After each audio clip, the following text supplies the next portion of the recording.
അങ്ങനെ കാവിലൊക്കെ പോയിട്ടോ. കാവ് പോയി തൊഴുതു, മുട്ട കറക്കി. ഇപ്പം നാളികേരം ഞാൻ അവിടെ തന്നെ കൊടുത്തു കേട്ടോ, ഇവിടെ തന്നെ കൊടുത്തു. അപ്പം ഞാൻ അതാ വീട്ടിലേക്ക് നടന്നുകൊണ്ടിരിക്കുകയാണ്. എനിക്കിപ്പോൾ വേറെ പരിപാടി പറഞ്ഞാൽ രാവിലെ ചായ ഒന്നും കുടിച്ചിട്ടില്ല. ഇപ്പോൾ നോലുമ്പായത് കാരണം കൊണ്ടേ കുളി കഴിഞ്ഞ് കുട്ടികൾക്ക് ഭക്ഷണം ഉണ്ടാക്കി കൊടുക്കണ്ടേ. അപ്പം നേരത്തെ കുളിയൊക്കെ കഴിഞ്ഞ് ഭക്ഷണമൊക്കെ ഉണ്ടാക്കി കൊടുത്തു. അവർ കഴിച്ചിട്ട് പോയി. ഇനി ഇത് കഴിക്കണം, ദോശ ഉണ്ടാക്കണം, ചോറും കറിയും വെക്കണം, പണിയൊക്കെ ഉണ്ട്, തിരുമ്പണം. എന്നാലും ഇതൊരു മനസ്സിനൊരു സന്തോഷമാണ് കേട്ടോ, അമ്പലത്തിലേക്കൊക്കെ പോകുന്നത്. ഞാൻ എന്നും വിചാരിക്കും വരണം വരണം വരണം എന്ന്, പക്ഷെ സാധിക്കുന്നില്ല.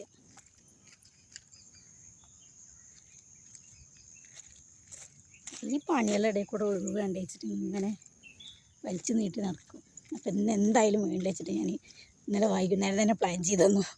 ഇന്ന് എന്തായാലും കുളിയൊക്കെ കഴിഞ്ഞാൽ ഒരു മുട്ട കറുത്തിട്ട് വരണം എന്ന്. എന്തപ്പോൾ എന്നും നമ്മൾ ഈ ഓട്ടം മാത്രം പോരല്ലോ, ജീവിതത്തിൽ എന്തെങ്കിലുമൊക്കെ സന്തോഷം വേണ്ടേ. ഭഗവാനൊന്നും കണ്ടില്ലെങ്കിൽ നമ്മുടെ കാര്യങ്ങൾ നടക്കണ്ടേ.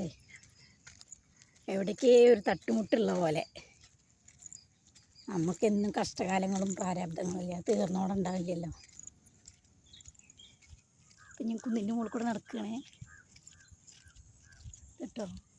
ഒന്നാമത് എന്താ അറിയോ വരാത്തത്, ഈ നായ്ക്കളെ പിടിച്ച നായ്ക്കൾ ഈ കടിക്ക് വെച്ചിട്ടേ തോനെ നായ്ക്കളുണ്ട് ഇവിടെ. ഇന്നിപ്പോൾ ഒന്നും ചെയ്തിട്ടില്ല ഐറ്റങ്ങൾ. എൻ്റെ ഈ വീടിൻ്റെ അടുത്തുനിന്ന് കേട്ടോ, അടുത്താണ് കണ്ടോ കേട്ടോ, അടുത്ത് തന്നെയാണ് അമ്പലം. പക്ഷെ പോവാൻ നേരം കൂടില്ല. പിന്നെ എനിക്കൊരു സന്തോഷം ഉണ്ടായത് എന്താണെന്ന് പറയട്ടെ.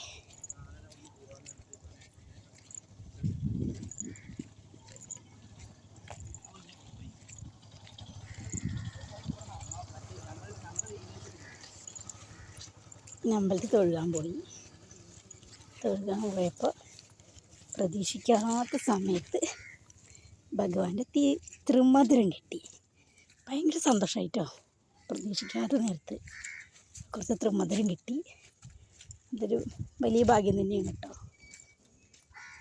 നമ്മൾ തൊഴുതുകൊണ്ട് വന്ന് പ്രസാദമൊക്കെ വാങ്ങിയപ്പോൾ തിരുമധുരം നമ്പൂതിരി വിളിച്ചു.